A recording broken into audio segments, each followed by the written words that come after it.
Hey guys, LadyLibertyStacker here. I'm out in my garage. It's Friday, January 25th, 2019. And what you're looking at is a live bath setup that I had for the last year and a half or so. They last for a year to a year and a half, but after that, it's just ineffective, and it also doesn't work as well in the wintertime. But, you know, what this is just a large 10 gallon, roughly, plastic container, and you can see where some of the old lye was. And you put in 5 gallons of water and 1 pound or 16 ounces of 100% lye, which is sodium hydroxide, I believe, in there. And you put the water first, but you have to get rid of it after a year and a half. And I'm not using it on the skillet I picked up yesterday because most of the crud was off of it. It was just the toughened, hardened, carbonized seasoning that remains. But what you have to do is you have to dispose of it. I'm in my garage. You have to dispose of it, and you can put it down a drain like this one. And they say you can put about 1 gallon at a time down the drain. It's really a drain cleaner, a drain opener. So you put 1 gallon down, and then once it was down, I would flush it with hot water from my hose, then put another gallon, and so on and so forth. And I got rid of it during an afternoon. So I'm not going to use that right now, obviously, for seasoning this skillet, but I am soaking it in vinegar, and I kind of want to show you how far I've come along on that. So I will be back. Okay, I'm back in my basement. This is another container, probably a little smaller than the one you saw in the garage. I'm in my basement laundry room, and there's the wash and the wash basins. We do a lot of like paint thinning down here and stuff like that. Well, this I think I got at Lowe's or Home Depot, and it comes with an attached lid that you can securely fasten to keep animals or people or small children out. As you can see, it's working. It's removing any of the rust or carbonized seasoning. So I'm going to go ahead and take it out of here, and I keep it stowed away under here when I pick it up. So we're going to go ahead and take it out, and I'll show you the state of things right now. I'm going to go ahead and set up the camera here, and you can see a little bit better what I'm doing. It's kind of tough to do it with one-handed. Okay, you can kind of see it there. All right, here we go. And it should look like a gunmetal gray when we get a lot of that carbonized seasoning off. As you can see, it's very smooth, and the inside looks pretty good, but you still see some remnants of the seasoning. But once you season it, start using it and seasoning it several times, that will fill in. What I'm still working on is some of the rust that's on the back, some of the toughened carbonized seasoning that built up over the years of somebody else using it on this skillet. That's what I'm trying to get off. And soaking it in the vinegar seems to do a good job. So what I'm going to do is I'm going to show you, I'm going to take this steel wool. This is a combination of 00 to 0000. I got this at the hardware store. And I'm going to go ahead and just show you a little bit of what I do. Just take it on here and rub it. A little bit will come off each time. It's a gradual process. You have to be patient. And it hasn't been soaking that long since I did it last, so I'm just kind of doing this for the sake of showing you guys what I'm doing, you know, between takes and all that. So, anyway, I'll go ahead and put that down, and we'll turn it on, the faucet on. You can see it come off in there. So I'm going to go ahead and do a little bit more of that, and I will be right back. Okay guys, I went ahead and gave it a little scrub, and now you can see as I rinse it, I know it's probably hard to see from this camera angle, but as I rinse the skillet, you can see some of the black carbon come off. So I'll continue to do this. Probably for the next day or so. You don't want to leave the skillet and vinegar unattended for too long. But I see that there's some, rust on the skillet that still needs to come off. And this just stubborn right in through here. But it's coming off. It was really a lot darker than this before. And it needs to all look like a gunmetal gray. Now I'm thinking about in the spring setting up an electrolysis bath. It's supposed to be able to strip these a lot more quickly. But it's a little bit involved in doing that. And it involves a battery with water and lye crystals, I believe. I still need to research that.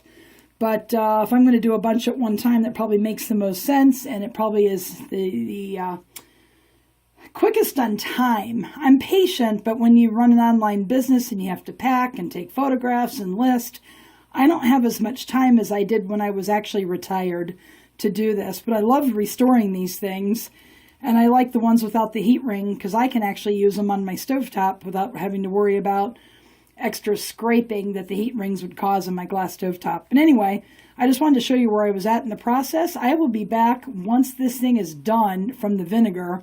I'll show you or tell you how long it took, and it's ready for its first coat of seasoning, and we'll go from there. Okay, guys, thanks for watching.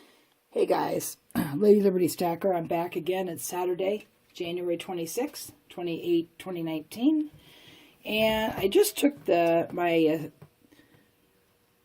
skillet out of the vinegar soak. As you can see, it's really working on those black spots. And you can probably do this without ruining it for 2-3 days, sometimes more depending. But I'm going to go ahead and do a quick rinse and a scrub so you can see this. I'm using a chore boy, stainless steel chore boy, to try to get this, work more things off of the skillet. And, you know, with using lye first, if you have a lot of crud, this pan did not have any crud on it, really. And followed up with a vinegar soak is probably the best way if you're patient. You can throw a bunch of skillets in a lye bath, and it does work better. And I'm just going to go ahead and try to get some of this off here so you can see what I'm doing. And this black stuff is coming off gradually. One thing nice about these stainless steel, they call them chore boys or scrubbers. They don't rust because they're stainless steel. And they're very effective on this stubborn carbonized black seasoning, old seasoning that doesn't want to come off. You can use the steel wool eventually over this as well. So I'm going to go ahead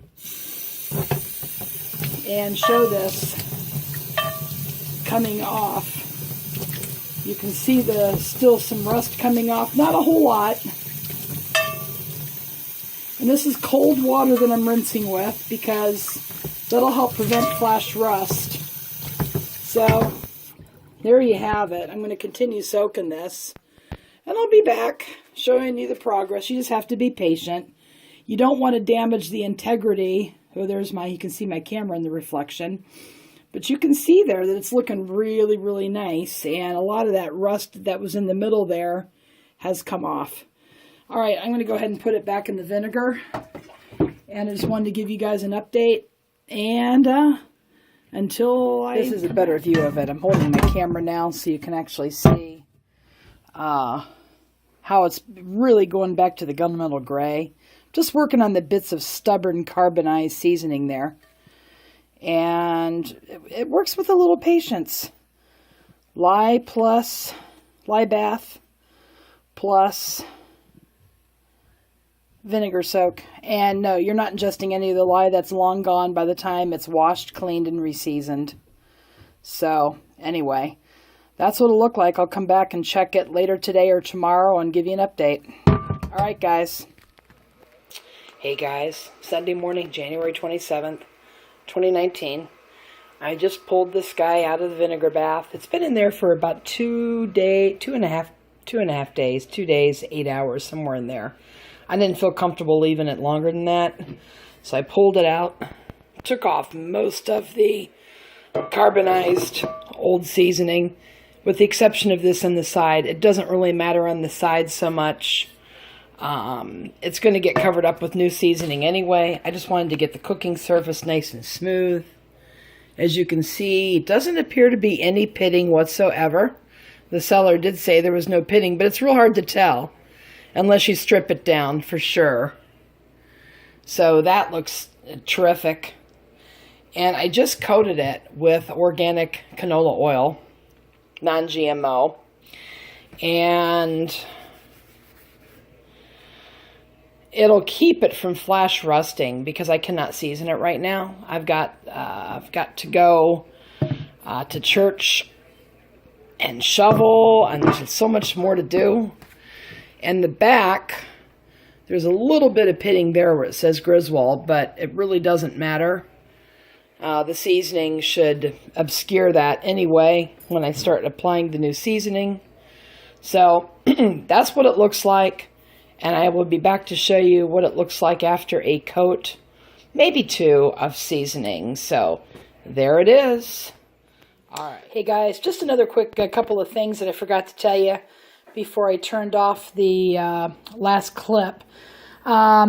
Just wanted to let you guys know that this pan was in such good condition that I did not even need to take a wire wheel to it. I try not to take a wire wheel to it if it is collectible vintage cast iron, and Griswold large logo, block logo is collectible Griswold. Now what I did was I sprayed this from the last clip that you saw to keep it from flash rusting, and I'd say it did a pretty good job.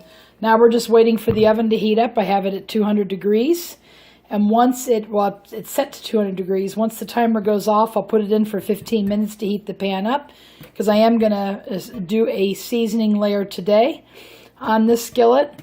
But yeah, so there's no wire wheel done. Everything you see here, it should be original. I don't really know the entire history of the pan, but you can see the milling around. You can actually see it better in a Wagner ware, but you can see the milling in a circular motion around the skillet. And another thing, too, is some people swear by electrolysis, but electrolysis can't remove necessarily all the stubborn carbonized seasoning. There is a point when either your vinegar bath, lye will not remove a lot of this stuff. It'll remove the crud and some of the seasoning, but you have to stick it into a vinegar bath to remove the most of the rest of it. A vinegar bath just doesn't work as fast as electrolysis, but it's a little bit safer and a little bit easier to do and cheaper. Electrolysis takes a lot of time and it's a really involved setup. At least I think so for me.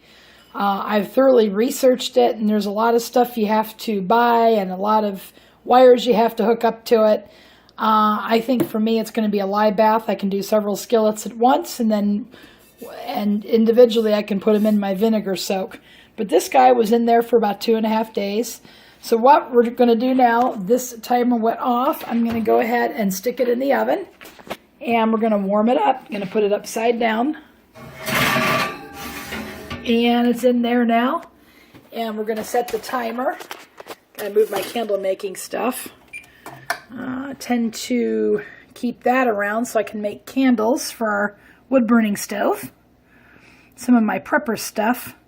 I'm going to go ahead and set this for 15 minutes. What you want to do is gradually warm up your skillet. And if you want the full thing on how to season properly, then you need to go back and watch how to season from start to finish. But you want to warm up your skillet gradually, and then after the 15 minutes, I'll put the seasoning. I'll put Crisco on it, then wipe it off and go from there. So, all right, guys, I'll show you what it looks like after it has a layer or 2 of seasoning, and I'll be back. Hey, guys, LadyLibertyStacker. Today is Tuesday, January 29th, 2019, and I am back to show you what my skillet looks like after 2 rounds of seasoning. And this is the inside. Beautiful. And you can see the millwork still when this skillet was first produced. A little discoloration that'll go away once more layers are applied. Then you have the nice handle there. Still looks definitely looks brown because I took it down to the bare metal. And then on the other side, I was able to reduce a lot of the buildup here which initially caused the skillet to spin more than desired. Also, it's a 701, doesn't have a model letter, which indicates that it was the first run of skillets in this particular size 7. Makes it a little bit more collectible because of the originality and the age and all of that. So anyway, we'll go ahead and put it on the countertop here, or stovetop. Doesn't spin very much, just a little bit. It should spin all the way around, but it doesn't. Well, it shouldn't, but it did when I first picked it up. So at any rate, yep, that's the result of 2 rounds of seasoning. I'm probably going to put on 2 or 3 more rounds of seasoning and then decide what I'm going to do with the pan. But it's definitely up to collector value by refinishing it like this. The only thing I may do is just research electrolysis. You can see more of it there to get rid of that stubborn carbon. Now, electrolysis can't always remove it either, so I'm not sure if it's worth the time and trouble and expense of getting the battery charger and all that kind of stuff to do it. But I'm still researching it, and I'll decide. Anyway, guys, thanks again for watching. Please remember to hit the subscribe bar and the bell next to it to be notified of future videos. Give me a thumb up if you like this and you want to see more like this. And feel free to leave a comment or question below. And go make it a great day.